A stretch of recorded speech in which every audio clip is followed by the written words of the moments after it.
Morning, कैसे हैं आप लोग? अच्छे हैं? चलिए ठीक। हम लोग आज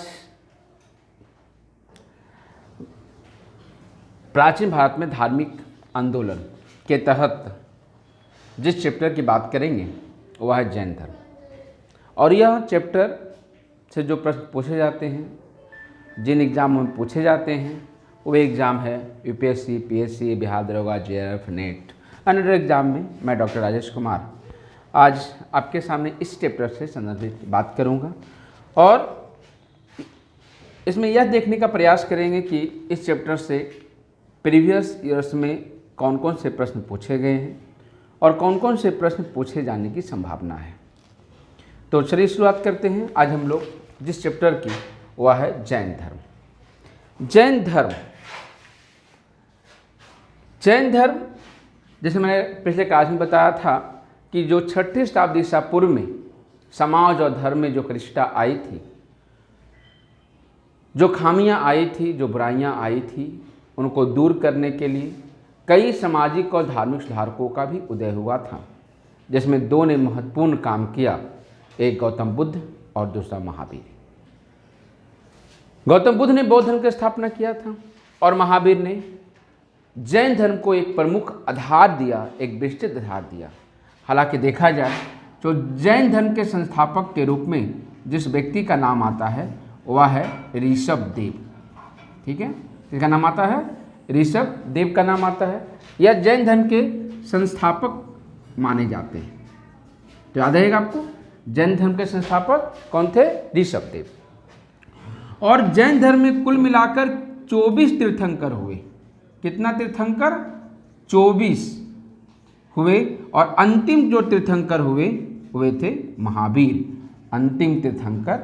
और इन्होंने ही जैन धर्म को एक प्रमुख आधार दिया। यानी ऋषभ देव और महावीर दोनों को मिलाकर कुल मिलाकर जैन परंपरा के अनुसार 24 तीर्थंकर हुए। लेकिन पहला से 22वां तीर्थंकर यानी ऋषभ देव से अरिष्ट नेमि तक जो तीर्थंकर माने जाते हैं वह पौराणिक माने जाते हैं। और दो तीर्थंकरों को ऐतिहासिक माना जाता है। एक तो हो गया 24वां तीर्थंकर महावीर, और एक इसके पहले 23वां तीर्थंकर जिनका नाम था पार्श्वनाथ। बनारस के रहने वाले थे ऋषभ पार्श्वनाथ, और इनके शिष्य जो थे वह निग्रंथ कहलाते थे। ये बनारस के शासक अष्टम के पुत्र थे और इन्होंने भी अपना घर छोड़कर जैन सिद्धांतों का, जैन धर्म के उद्देश्यों का, जैन धर्म का प्रचार किया था। तो हम लोग मेन फोकस जो करने जा रहे हैं वह महावीर पर करने जा रहे हैं। महावीर जिसे कई नामों से जाना जाता है, जैसे वर्धमान जो उनके बचपन का नाम था, अहर, जीन, कैबलिन, जैसे कई नाम महावीर के हैं। महावीर जिनका जन्म ऐसे माना जाता है 540 ईसा पूर्व में, इनका जन्म जो माना जाता है वह माना जाता है 540 ईसा पूर्व में वैशाली के कुंडग्राम में। कुंडग्राम, वैशाली कुंडग्राम। देखो वैशाली के कुंडग्राम जाओगे तो वहाँ कुछ है नहीं, चारों तरफ एक बाउंड्री है, खुला मैदान है, एक मंदिर वहाँ पे बना है, वैशाली के पास है। तो यह माना जाता है कि उनका जन्म 540 ईसा पूर्व में वैशाली के कुंडग्राम में हुआ था। और इनके जो पिता थे, जो जिनका नाम यानी इनके पिता का नाम आप जानते होंगे सिद्धार्थ था, जो ज्ञात्रिक कुल के मुखिया थे। देखो यहाँ कन्फ्यूज मत करना, जो बुद्ध थे वह शाक कुल के थे और एक ज्ञात्रिक कुल के मुखिया थे। और इनकी जो माँ थी, इनके माता जो थी वह त्रिशला थी, जो लिच्छवी नरेश चेटक की बहन थी। इनके बड़े भाई का नाम जो था, बड़े भाई का नाम इनका था नंदीवर्धन,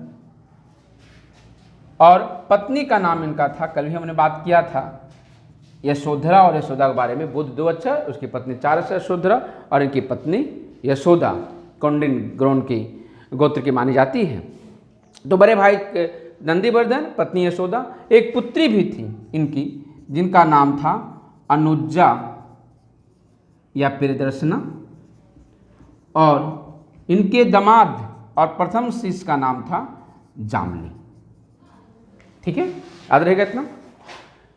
इन्होंने 30 वर्ष की अवस्था में, बुद्ध ने 29 वर्ष की अवस्था में, इन्होंने 30 वर्ष की अवस्था में अपना घर छोड़ा और ज्ञान प्राप्ति के उद्देश्य से निकल पड़े। प्रारंभिक 6 वर्ष ये जिस व्यक्ति के पास रहे उनका नाम था, जिस व्यक्ति के साथ ही रहे उनका नाम था मखली गोसाल। मखली गोसाल जो याद किए जाते हैं आजीवक संप्रदाय के संस्थापक के रूप में याद किए जाते हैं। लेकिन दोनों में मतभेद उत्पन्न हुआ और दोनों 6 वर्ष के बाद अलग हो गए और अंततः 42 वर्ष की अवस्था में महावीर को ज्ञान की प्राप्ति हुई। और महावीर को ज्ञान की प्राप्ति एक साल वृक्ष के नीचे हुई और जैन धर्म में ज्ञान को कैवल्य कहा जाता है। याद रहेगा, क्या कहा जाता है? कैवल्य कहा जाता है। महावीर को ज्ञान जो प्राप्ति हुई थी वह जुम्भिक ग्राम के निकट रुज्जुपालिका नदी के तट पर हुई थी, एक साल वृक्ष के नीचे हुई थी। और उसके बाद महावीर ने ज्ञान प्राप्ति के बाद पावा में 11 गण की स्थापना किया। गण मतलब संघ, और इन्हीं 11 गण के जो प्रधान थे वह गंधर कहलाते थे। और इन्हीं 11 गंधरों में एक गंधर महावीर की मृत्यु के बाद भी जीवित था, जिसका नाम था सुधर्वन, जो जैन धर्म का अगला अध्यक्ष बना था। जैन धर्म में महावीर ने अपने उपदेशों के प्रचार के लिए यह संघ या गण की स्थापना किया था। और महावीर ने भी खुद विभिन्न स्थानों पर जाकर अपने उपदेश दिए। इनके उपदेश की भाषा जो थी वह प्राकृत थी, जबकि अधिकांश जैन ग्रंथ जो है वह अर्धमागधी भाषा में लिखा गया है। बुद्ध का पाली भाषा था, याद रखना। बुद्ध ने ज्ञान जिस भाषा में दिया वह पाली था और महावीर ने जिस भाषा में ज्ञान दिया वह प्राकृत था। क्लियर? उसके बाद महावीर उपदेश देते हुए 72 वर्ष की अवस्था में पावा पहुँचे और वहीं पे मल्ल राजा षष्टिपाल के महल में उनकी मृत्यु 72 वर्ष की अवस्था में हो गई। जैन धर्म में मृत्यु को निर्वाण कहा जाता है। देखो यहाँ पे थोड़ा अंतर है। बौद्ध धर्म में मृत्यु को महापरिनिर्वाण कहा जाता है और जैन धर्म में मृत्यु को निर्वाण कहा जाता है। क्या कहा जाता है? मृत्यु को निर्वाण कहा जाता है। महावीर ने भी कई उपदेश दिए। उन्होंने भी बुद्ध की तरह वेदों की प्रामाणिकता को नहीं माना। उन्होंने भी पुनर्जन्म और कर्मफल के सिद्धांत का समर्थन किया। उनका जो ज्ञान था, जो स्यादवाद या अनेकांतवाद के रूप में जाना जाता है। हमेशा क्वेश्चन, अनेकांतवाद किस धर्म से जुड़ा हुआ है? अनेकांतवाद जो है वह जैन धर्म से जुड़ा हुआ है, जबकि प्रतीत समुत्पाद जो है वह बौद्ध धर्म से जुड़ा हुआ है। तो अनेकांतवाद जो किसी वस्तु प्रामाणिकता को ना तो पूरी तरह स्वीकार करता है ना अस्वीकार। और जैन धर्म में महावीर का एक उपदेश था, जियो और जीने दो, जो हमें समाजवाद की ओर ले जाता है। महावीर ने अपने उपदेशों के तहत अहिंसा पर अधिक बल दिया और 5 अनुवर्तों का पालन करने की बात कही।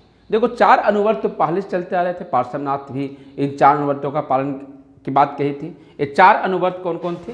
देखो 4 अनुवर्त जो थे वह 4 अनुवर्त जो थे वह थे सत्य, अहिंसा, अस्तेय, अपरिग्रह और 5वां जो था जिसको महावीर ने जोड़ा था वह ब्रह्मचर्य था। यह बार बार क्वेश्चन आता है। एक जैन भिक्षु कितने अनुवर्त पालन करते हैं? 5 अनुवर्तों का पालन करते हैं, जिसमें महावीर ने कौन सा अनुवर्त जोड़ा? 5वां ब्रह्मचर्य का। जैन धर्म में महावीर की मृत्यु के बाद 2 जैन परिषद का आयोजन किया गया था। पहला पाटलिपुत्र में चंद्रगुप्त मौर्य के समय 300 ईसा पूर्व के आसपास, जिसमें जैन संघ 2 भागों में बट गया था, दिगंबर और श्वेतांबर। याद रहेगा, दिगंबर वे जैन साधु थे जो वस्त्र धारण नहीं करते थे, नंगे रहते थे, और श्वेतांबर वे जैन भिक्षु थे जो श्वेत वस्त्र को धारण करते थे। दूसरा जो जैन परिषद हुआ वह 512 ईस्वी में हुआ और 512 ईस्वी में यह गुजरात के बल्लभी में हुआ था, जहाँ जैन साहित्यों का संकलन किया गया। मैंने अभी बताया था कि अधिकांश जैन साहित्य जो है वह अर्धमागधी भाषा में लिखा गया है, जबकि महावीर ने जो उपदेश दिया था वह प्राकृत भाषा में दिया था। जैन धर्म का प्रसार उतना नहीं हो पाया क्योंकि इसने अहिंसा पर अत्यधिक बल दिया। बौद्ध धर्म के समर्थक शासकों की तरह जैन धर्म के समर्थक शासक नहीं मिल पाए या उनका समर्थन उस तरह से नहीं किया जिस तरह शोक, कनिष्क या हर्ष ने किया था, और यही कारण था कि जैन धर्म का विस्तार उतना नहीं हो पाया जितना कि बौद्ध धर्म का हुआ। हालांकि व्यापारियों का दोनों वर्गों को समर्थन मिला, क्योंकि धर्मसूत्रों में कानून को, धर्मसूत्रों में जो कि व्यापार वाणिज्य का विकास हो रहा था, तो ब्याज पर पैसे लेने को अधर्म माना गया, लेकिन बौद्ध और जैन दोनों इसका समर्थन किया। ये व्यापारियों के बीच यह धर्म ज़्यादा लोकप्रिय रहा, लेकिन इसके बावजूद जैन धर्म भी धीरे धीरे विभिन्न कारणों से सिमट कर रह गया और पुनः भारत में अलवार और नैनार जैसे संतों का उदय हुआ, जिसने शैव और वैष्णव को एक नया आधार दिया। अलवार ने वैष्णव को और नैनार ने शैव धर्म को एक नया आधार दिया। तो यह तो जैन धर्म से संक्षिप्त को कहानी थी, जैन धर्म से संबंधित कुछ बातें थी। अब हम लोग बात करने जा रहे हैं कि पिछले विभिन्न एग्जामों में जैन धर्म से क्या क्या प्रश्न पूछे हैं, उसकी बात हम लोग करने जा रहे हैं। आप लोग ध्यान दीजिएगा प्रश्न पर, और उसके विभिन्न जो विकल्प दिया गया है उस पर हम लोग बात करेंगे। तो सबसे पहला क्वेश्चन हम लोग बात करते हैं जैन धर्म से जो है वह है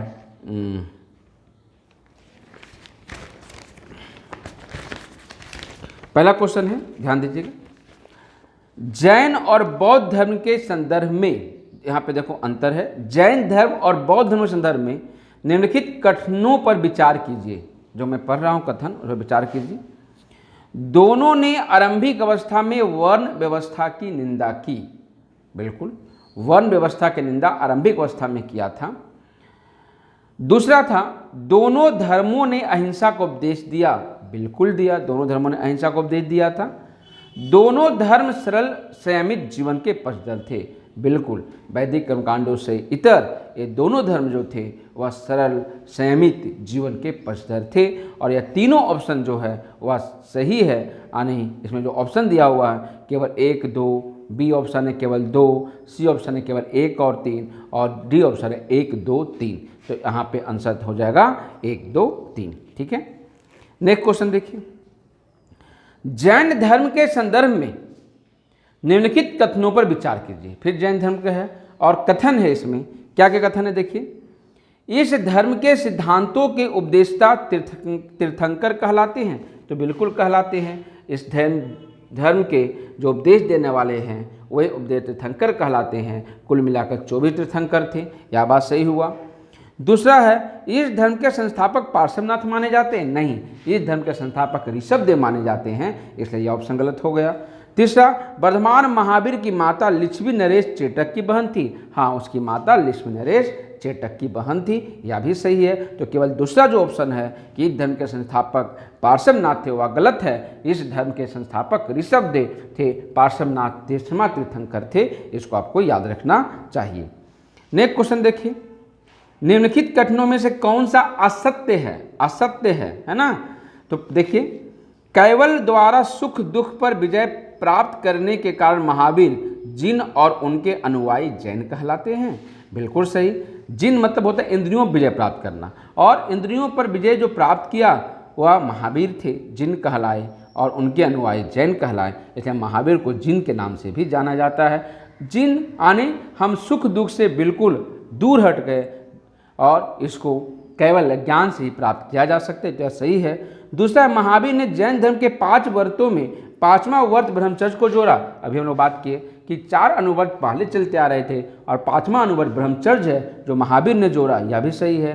तीसरा, जैन धर्म में पूर्व जन्म को स्वीकार नहीं किया गया है। बिल्कुल किया गया है। जैन धर्म और बौद्ध धर्म दोनों है जो पूर्व जन्म यानी पुनर्जन्म, रीबर्थ और कर्म फल यानी कर्म के फल दोनों सिद्धांतों का समर्थन करता है। इसलिए यह गलत है कि जैन धर्म पूर्व जन्म को स्वीकार नहीं करता है। और तीसरा जो ऑप्शन है, जैन अनुयायियों के संघ में स्त्री और पुरुष दोनों को स्थान मिला था। हाँ, बिल्कुल मिला था। जैन अनुयायियों के संघ में स्त्री और पुरुष दोनों को स्थान मिला था, दोनों को उसकी दीक्षा दी जाती थी। तो यह भी सही है। तो केवल तीसरा ऑप्शन गलत हो गया। नेक्स्ट क्वेश्चन देखिए, निम्नलिखित में से कौन सा जैन धर्म का त्रिरत्न माना जाता है? जैन धर्म का त्रिरत्न माना जाता है बुद्ध, धम्म और संघ। या तो बौद्ध धर्म के त्रिरत्न हो गए, अमूसा और चर्या अपरिग्राह्य नहीं है। सम्यक ज्ञान, सम्यक ध्यान, सम्यक आचरण, बिल्कुल यह यह है। 3 अनुवर्त है, सम्यक ज्ञान, सम्यक कर्म या आचरण जिसको कहते हैं, सम्यक दर्शन, या 3 जो है वह है, यह सही हो गया।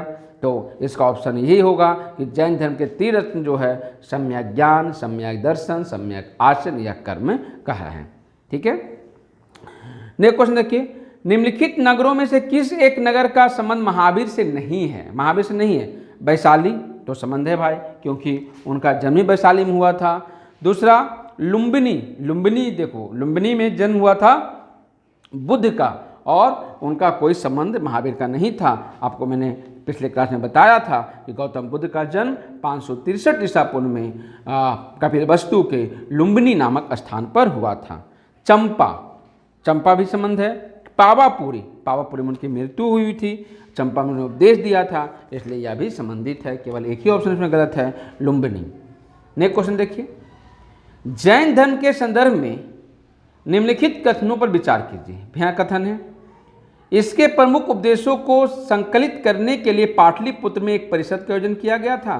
बिल्कुल, मैंने बताया था कि महावीर के उपदेशों को संकलित करने के लिए एक जो पहला जो बौद्ध जैन परिषद है वह 300 ईसा पूर्व में पाटलिपुत्र में हुआ था, जिसके अध्यक्षता अस्थूल बाहु भद्र ने किया था। और मैंने अभी तुरंत बताया था कि इसमें जैन धर्म 2 भागों में बट गया था, दिगंबर और श्वेतांबर। सही है। इसमें धर्मोपदेश के लिए प्राकृत भाषा और धार्मिक ग्रंथ आधमागधी भाषा में लिखा गया। हमने कई बार भी रिपीट किया कि यह उपदेश के लिए प्राकृत भाषा का, और दूसरा धार्मिक ग्रंथ जो है वह अधमागधी भाषा में लिखे गए, यह भी सही है। इस धर्म में मूर्ति पूजा नहीं की जाती थी। देखो, शुरुआती धर्म में मूर्ति पूजा नहीं की जाती थी, लेकिन बाद में जैन तीर्थंकरों की मूर्तियों को बनाकर उसकी पूजा की जाने लगी। तो यह ऑप्शन गलत है कि मूर्ति पूजा जैन धर्म में शुरू हो चुका था। नेक्स्ट क्वेश्चन बात करें हम लोग, जैन धर्म के संदर्भ में कौन सा एक असत्य है? जैन धर्म संदर्भ में 5वीं सदी में कर्नाटक में स्थापित जैन मत बसादी कहलाते थे। बिल्कुल कहलाते थे, बसादी कहलाते थे। दूसरा, देवताओं का अस्तित्व स्वीकार नहीं किया गया है। नहीं, देखो यहाँ गलत हो गया। देवताओं का अस्तित्व जैन धर्म में स्वीकार किया गया है। बुद्ध ने इसमें मौन जरूर धारण किया है, लेकिन जैन धर्म में कहा गया, लेकिन उसको जीन से नीचे माना गया, यानी जो तीर्थंकर है उससे नीचे उसको स्थान मिला है। तीसरा ऑप्शन है, जैन धर्म में कृषि और युद्ध दोनों वर्जित हैं। हाँ, क्योंकि इसमें हिंसा होने की संभावना रहती है, इसलिए दोनों वर्जित है। तीसरा, चौथा है, चंद्रगुप्त मौर्य ने जीवन के अंतिम वर्षों में जैन धर्म अपनाकर कर्नाटक में जैन धर्म का प्रचार किया। यो सही है, क्योंकि जब आपको याद होगा, या हम लोग आगे बात करेंगे मौर्य साम्राज्य में, कि जब मगध में लंबा 12 वर्षों का काल पड़ा तो चंद्रगुप्त मौर्य ने सत्ता त्याग दी और जैन धर्म को अपना लिया, और एक जैन साधु भद्रभाव के साथ कर्नाटक के सरबनबेलगोला चला गया, जहाँ उसने जैन विधि यानी संलेखन विधि के द्वारा अपने प्राण त्याग दिए। आप जानते होंगे संलेखन विधि जैन धर्म में जो है उसका अर्थ होता है भूखे रहकर प्राण त्यागना। तो संलेखन विधि के द्वारा उसने अपने प्राण त्याग दिए, या जैन धर्म में विधि एक है। तो यह भी सही है। तो एक ही गलत है कि इसमें देवताओं के अस्तित्व स्वीकार नहीं किया गया। नेक्स्ट क्वेश्चन देखिए, जैन धर्म से संबंधित है। नेक्स्ट क्वेश्चन है, जैन और बौद्ध धर्मों के समान, यहाँ फिर तुलनात्मक अध्ययन है जैन और बौद्ध धर्म में, तो जैन और बौद्ध धर्मों के समान धार्मिक विश्वास के संदर्भ में निम्नलिखित कथनों में से कौन सा कथन सही है? कौन कौन है? दोनों धर्म अहिंसा के सिद्धांत में विश्वास करते थे। अहिंसा दोनों धर्म का एक प्रिय जो प्रचार का था, या अहिंसा जो प्रमुख उपदेश था दोनों धर्मों का, खासकर जैन धर्म तो अहिंसा पर विशेष जोर दिया था। दूसरा, दोनों धर्म सरल, शुद्ध और संयमित जीवन के पक्षधर थे। बिल्कुल थे, दोनों चाहते थे कि जीवन सरल हो, संयमित हो, और उसका पक्षधर थे। तीसरा, दोनों धर्मों में मध्यम प्रतिपदा को समान रूप से माना गया। नहीं, देखो यहाँ पे बौद्ध धर्म मध्यम मार्ग को अपनाता है, जबकि जैन धर्म अहिंसा पर विशेष बल देता है। तो इसलिए बौद्ध धर्म से मध्यम प्रतिपदा मार्ग जुड़ा हुआ है, जैन धर्म से नहीं। ठीक है, तो इसका ऑप्शन ये गलत हो गया। बाकी दोनों सही है कि दोनों धर्म अहिंसा के सिद्धांत से में विश्वास करते थे, और दोनों धर्म सरल, शुद्ध और संयमित जीवन के पक्षधर थे। नेक्स्ट क्वेश्चन बात करें हम लोग, जैन और बौद्ध धर्मों को सहायता देने में वैश्य वर्ग के आगे रहने के कारणों के संदर्भ में निम्नलिखित कथनों पर विचार कीजिए। यानी वैश्य वर्ग जैन धर्म को या बौद्ध धर्म को क्यों ज़्यादा समर्थन दिया?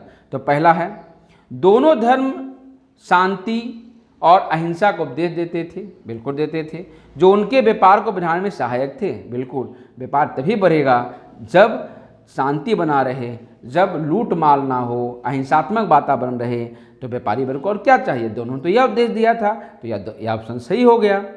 ब्राह्मण धर्म में ब्याज पर धन लगाने वाले को अधम कहा जाता था और ब्याज पर धन देना वैश्यों के व्यापार का मुख्य हिस्सा था। बिल्कुल, कि वो कहता था कि ब्याज पर पैसा नहीं लगाया जाना चाहिए क्योंकि अधम है, और चूँकि जो व्यापारी वर्ग था वह व्यापारी वर्ग को ब्याज पर पैसे चाहिए व्यापार करने के लिए, इसलिए उसने जैन और बौद्ध जैसे धर्मों को समर्थन किया। तो यह भी ऑप्शन सही है कि ब्राह्मण धर्म में ब्याज पर धन लगाने वाले को अधम कहा जाता था और ब्याज पर धन देना वैश्यों के व्यापार का मुख्य हिस्सा था। नेक्स्ट क्वेश्चन देखिए,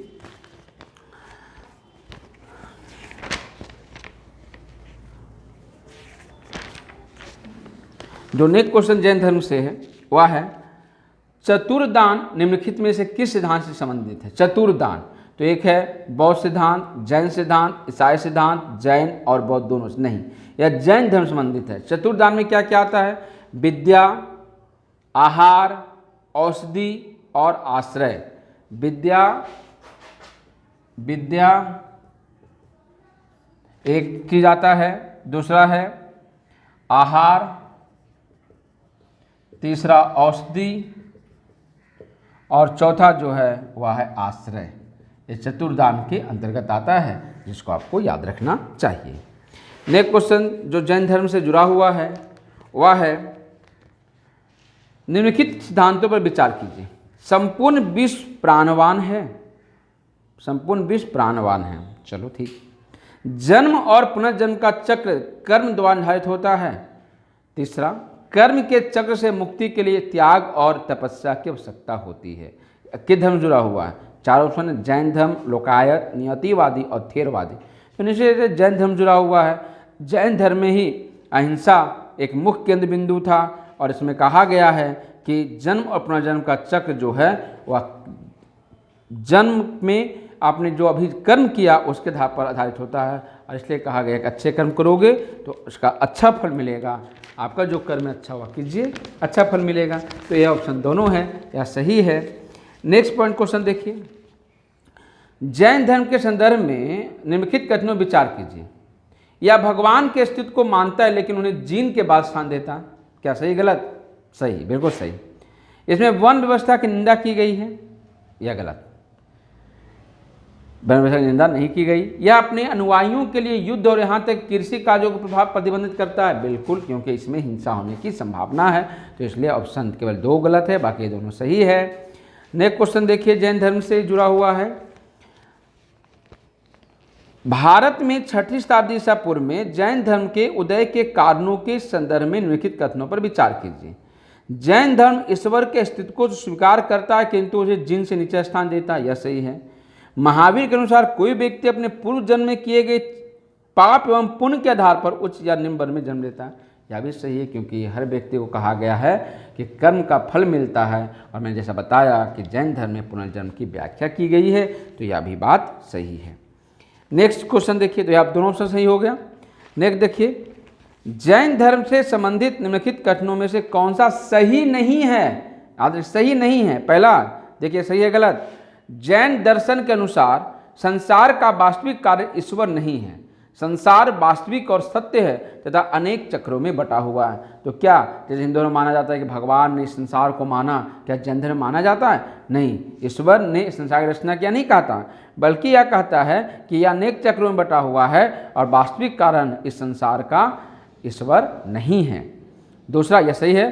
संसार जीव तथा अजीव से मिलकर बना है, जिसमें जीव चेतन जबकि अजीव अचेतन तत्व है, यह भी बात सही है। तीसरा, अज्ञानता के कारण कर्म के जीव की ओर आकर्षित होने को आश्रव कहते हैं, यह सही है। त्रिरत्नों में कर्मों के जीव की ओर बहाव रुक जाता है, इस अवस्था को निर्जरा कहते हैं, तो बिल्कुल नहीं, इस अवस्था को निर्जरा नहीं कहते हैं। जैन दर्शन के अनुसार आपको याद रखना होगा, जैन दर्शन के अनुसार कर्मों का जीव की ओर बहाव रुकने की अवस्था को संवर कहते हैं। क्या कहते हैं? संवर। जो आप कर्म कर रहे हैं उसका फल जो है वह जीव की ओर नहीं जाएगा। इस घटना को क्यों नहीं जाएगा? क्योंकि तीर्थ का पालन कर रहे हो, तो इसको सवर कहते हैं। और जब पहले से जो आपने कर्म किया है और उसका जो फल मिलेगा जब वह समाप्त होने लगता है तो वैसी अवस्था निर्जरा कहलाती है। और जब जीव कर्म का अवशेष बिल्कुल समाप्त हो जाता है तो वह मोक्ष की प्राप्ति कर लेता है। नेक्स्ट क्वेश्चन देखिए, जैन धर्म के बारे में निम्नलिखित कथनों में से कौन सा सही है? कौन सा कथन सही है? या ईश्वर के अस्तित्व में विश्वास नहीं करता है? अभी बताएं, करता है। ईश्वर के अस्तित्व में विश्वास करता है लेकिन उनको जीन से नीचे रखता है। दूसरा ऑप्शन, यह जड़ वस्तुओं में आत्मा और चेतना होने के निर्दिष्ट का सिद्धांत का समर्थन करता है? बिल्कुल करता है। और यह कृषि को एक अधर्मी कृत मानता है? बिल्कुल मानता है। इसलिए मानता है कि इसमें जीव जंतु या कीटाणुओं के मारे जाने की संभावना होती है। तो यह बात सही है, केवल एक बात गलत है कि ईश्वर के अस्तित्व में विश्वास नहीं करता है। नेक्स्ट क्वेश्चन बढ़े आगे। ठीक है, निम्नलिखित कथनों विचार कीजिए। बौद्ध धर्म ने अपने संघ में पुरुषों और महिलाओं दोनों के प्रवेश की अनुमति दी, जबकि जैन धर्म महिलाओं को अपने संघ में प्रवेश करने से प्रतिबंधित करता था। नहीं जी, प्रतिबंधित कहाँ करता था? ये तो गलत हो गया, वह तो देता ही था। यह सही है कि बौद्ध धर्म में शुरुआती दौर में महिलाओं का प्रवेश नहीं था, लेकिन आनंद के कहने पर महिलाओं को संघ में प्रवेश दिया गया। नेक्स्ट क्वेश्चन है, भगवान बुद्ध ने वर्ण व्यवस्था की प्रथा पर प्रत्यक्ष आघात किया, जबकि भगवान महावीर अप्रत्यक्ष रूप से की निंदा की। यह भी गलत है, एकदम नहीं, बिल्कुल गलत है यह भी। तो दोनों गलत ऑप्शन हो गया। नेक्स्ट क्वेश्चन है, जैन धर्म के संबंध में कौन से कथन सही है? पहला, जैन धर्म में कर्म फल छुटकारा पाने के लिए 4 आश्रय बताए गए हैं। नहीं, 4 आश्रय तो बौद्ध धर्म की बात है। 4 आश्रय दुख समुदाय, दुख निरोध, प्रतिगामिनी प्रतिपदा। तो ये तो बौद्ध धर्म संबंधित है, जैन धर्म संबंधित है ही नहीं। दूसरा, अधिकांश जैन ग्रंथ अपभ्रंश भाषा में लिखे गए हैं लेकिन बोलचाल की भाषा प्राकृत है। यह गलत है, अपभ्रंश भाषा में लिखे गए हैं, अर्धमागधी भाषा में लिखे गए हैं, बोलचाल की भाषा तो है प्राकृत। जैन दर्शन हिंदू सांख्य दर्शन काफ़ी निकट है। यह भी बात सही है कि हिंदू सांख्य दर्शन जो है उसके काफ़ी निकट है। तो इसका जो ऑप्शन हो जाएगा वह हो जाएगा, कौन से इसमें गलत हो गया, सही हो गया, या तीसरा सही हो गया, बाकी दोनों गलत हैं। नेक्स्ट क्वेश्चन, जैन धर्म के संदर्भ में निम्नलिखित कथनों में से कौन सा सही है? सही है, इसके अनुसार संसार वास्तविक तथा अनश्वर है। बिल्कुल है। यह सामाजिक समानता के सिद्धांत पर आधारित था, जिसमें स्त्रियों को भी मोक्ष का अधिकारी माना गया। बिल्कुल माना गया, स्त्रियों को भी इसमें मोक्ष का अधिकारी माना गया। नेक्स्ट और अंतिम क्वेश्चन हम लोग बात कर रहे हैं, निम्नलिखित में किनका संबंध जैन धर्म ग्रंथ से है? अंग, उपांग, प्रकीर्णन और पूर्व। तो इसका आंसर होगा चारों है। आपको जानना चाहिए कि जैनों के प्राचीनतम ग्रंथ को पूर्व कहा जाता था और इसकी संख्या 14 थी। फिर जैन साहित्य को आगम कहा जाता था, इसकी भाषा अर्धमागधी थी। इसके अंतर्गत 12 अंग, 12 उपांग, 10 प्रकीर्णन, 6 छेद सूत्र, 4 मूल सूत्र आदि आते हैं। तो जो अंग, उपांग, प्रकीर्णन और पूर्व जो है वह है जैन धर्म संबंधित है, और यह भी चारों ऑप्शन यहाँ पे सही है। ठीक है, अब हम लोग अगले क्लास में मौर्य साम्राज्य से बात करेंगे। ठीक है, हम लोग छोड़ते हैं और अगले क्लास में हम लोग फिर मिलते हैं नेक्स्ट डे में। ठीक है, थैंक यू।